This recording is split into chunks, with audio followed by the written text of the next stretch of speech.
प्यारे दोस्तों नमस्ते। आज हम सुनते हैं धर्मराज जी की कहानी। एक समय की बात है, एक शक्तिशाली राजा घने जंगल में शिकार खेल रहा था।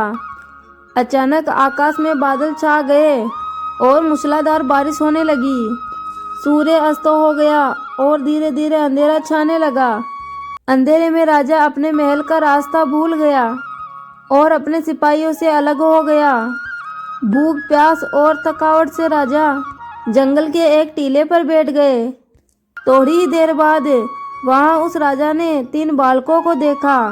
तीनों बालक अच्छे मित्र थे। वो गांव की ओर जा रहे थे। सुनो बच्चों, जरा यहाँ आओ, राजा ने उन बच्चों को बुलाया। राजा ने बालकों को कहा, मुझे बहुत भूख और प्यास लगी है। क्या मुझे पानी और थोड़ा कुछ खाने को मिलेगा?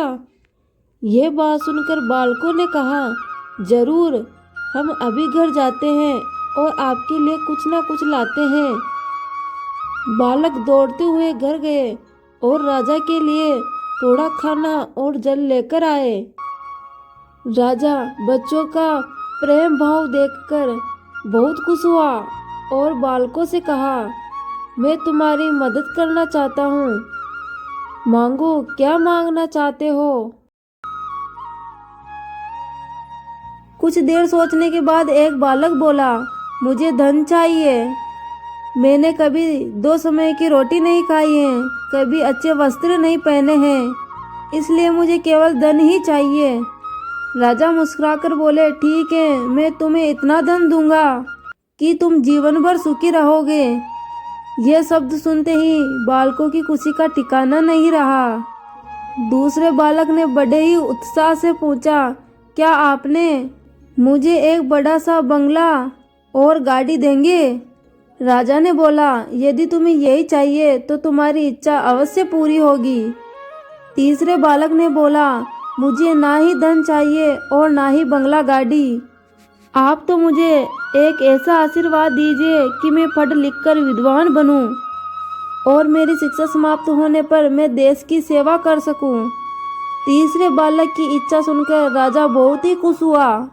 राजा ने उस बालक के लिए उत्तम शिक्षा का प्रबंध किया।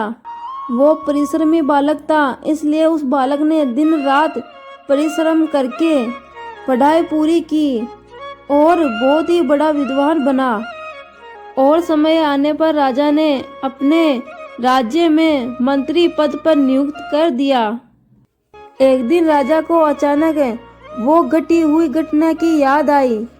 राजा ने मंत्री से कहा, बरसों पहले तुम्हारे साथ 2 बालक थे, अब उनका क्या हाल चाल है? मैं चाहता हूँ कि फिर से तुम तीनों से एक साथ मिलूं। कल तुम उन दोनों मित्रों को भोजन पे आमंत्रित कर लो।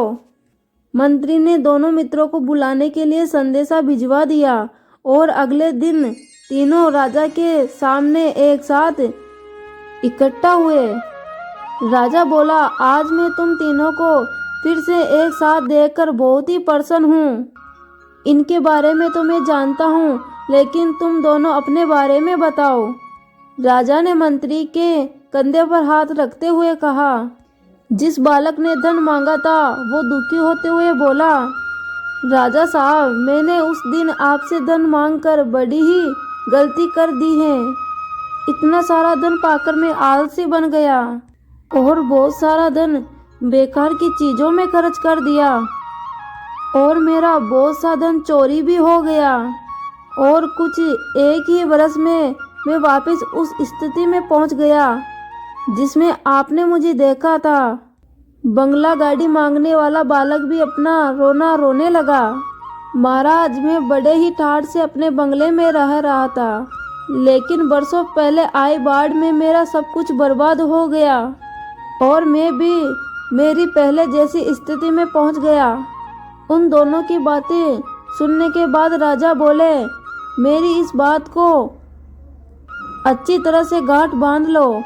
धन संपदा सदा हमारे पास नहीं रहती और ज्ञान मनुष्य के हर जीवन में काम आता है और उसे कोई चुरा भी नहीं सकता। शिक्षा आपको विद्वान और बड़ा ही आदमी बनाती है, इसलिए सबसे बड़ा धन विद्या ही है। इसलिए शिक्षा को अपने जीवन में उतारकर अपने जीवन को सफल बनाओ और उसे अंत में स्वर्ग की प्राप्ति होती है। धर्मराज जी भगवान की जय हो।